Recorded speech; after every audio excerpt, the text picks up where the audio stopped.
What's up, everybody, and welcome to my Friday Night Smackdown review.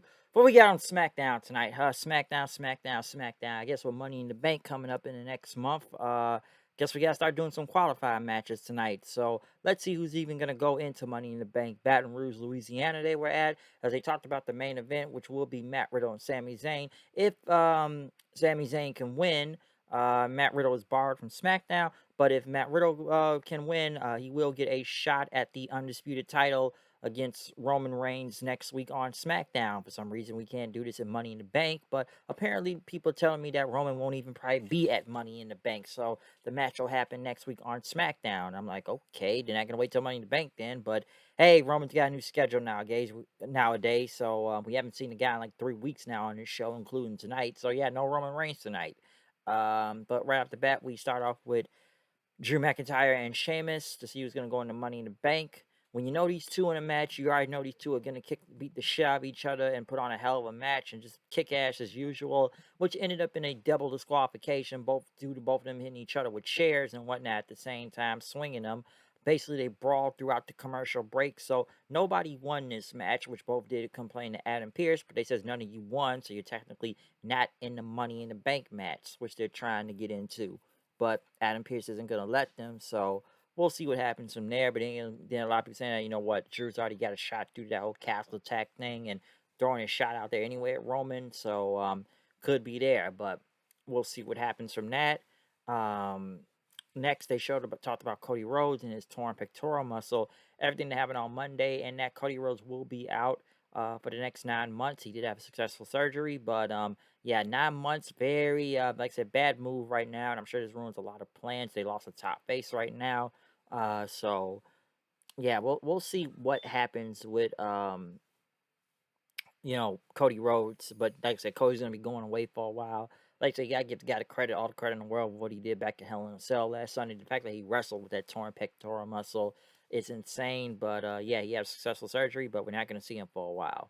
Next, Lacey Evans was cutting some promo inspiration, patriotic thing, I guess, again, to go against Xia Li, which, come on, you already know who's going to win right here, which the matches are like, what, 2 minutes anyways.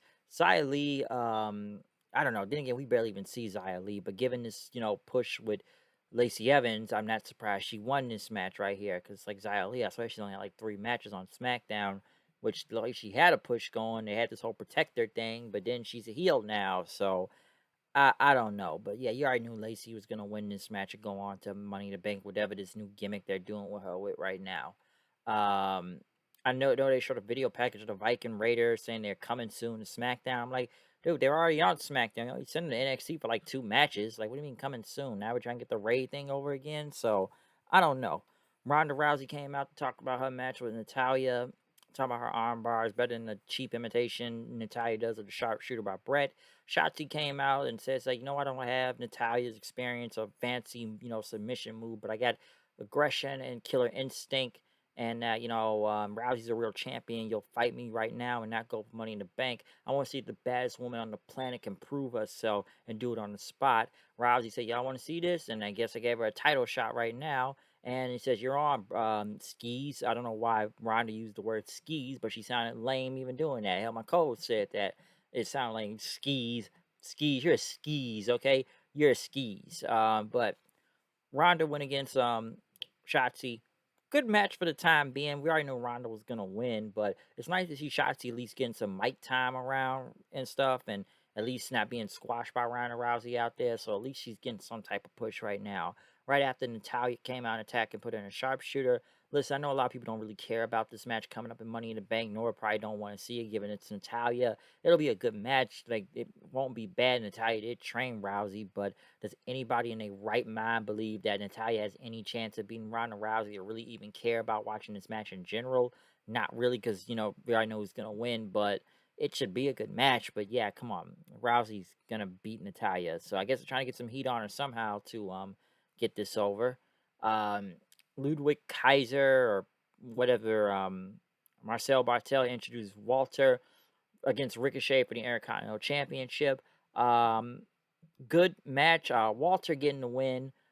new Intercontinental Champion. I'm not surprised by that, given the way they've been building him up, unstoppable and beating the hell out of everybody. They gave Ricochet some offense out there, but Walter was gonna win this hands down. Okay, I didn't think he was gonna probably. They probably could have DQ'd and wait till Money in the Bank, but giving him the belt right now is understandable. Walter's been on a roll right now, so again, they need someone top as the champion that's unstoppable because your world champion's down in the show right now. So we at least need a strong secondary champion, and that is Walter. So that's good. Uh, Sami was preparing for his matches. Paul Heyman showed up. Haven't seen him in a minute. Said, listen, man, you do this. I will tell Roman Reigns that you belong in the bloodline. But if you lose, the music started and Sami just walked off as Heyman shook his head. Then, also, I know they did talk about, and I saw this clip early in the week. John Cena. It was another. I think it was a Make a Wish thing, and it was for a family, or maybe it wasn't for Make a Wish. I think he just did this out of his own kindness. But I think it was his family that was in, the whole war between Ukraine and Russia right now. And I guess Cena was in a near area in the Netherlands, and basically, just meet the kid because I know they said the kid had Down syndrome, and I don't know if this was a Make a Wish thing or whatnot, but Cena visited the family and everything, and just making a dream a reality. Like I say, say what you want about John Cena as a wrestler and whatnot.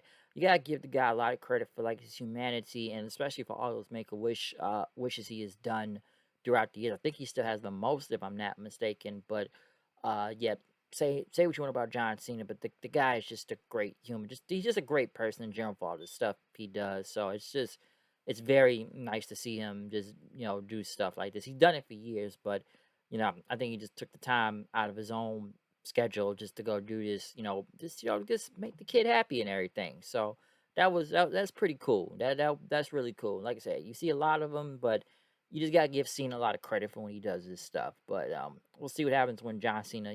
I know John Cena will be back in the next few weeks on Raw, so we'll see what happens from there. Um, but in the main event, Matt Riddle, Sami Zayn, Paul Heyman was on commentary. Very good match between these two. They actually gave us some time out there. I did enjoy Heyman on commentary when he's telling Sammy to stop showboating and just kind of putting his hand over his face like this, like no, just shaking his head like, dude, finish the match, stop showboating, finish the match. Which ended up with Sami Zayn getting the RKO on, not Sami Zayn, but Matt Riddle getting the RKO onto Sami Zayn out there, winning the match. Usos tried to attack right after, but Riddle had a kendo stick and chased him off. Basically looking in the camera saying he's getting that Universal title next week from Roman Reigns, doing this for Randy and stuff. So we'll see what happens next week. Like I said, the match is not a Money in the Bank. It's next week on SmackDown. So yeah, we'll see what goes on from there, okay? But like I said, it's Roman's schedule and stuff, but Riddle is over as he is right now and going for the chase. I don't think he's gonna win next week, but it should be a great match though. But we'll see what happens with that. Other than that, I'm out here. Comment, subscribe, follow me on Twitter at Hood Knight 890. I'll see you guys then. Peace out.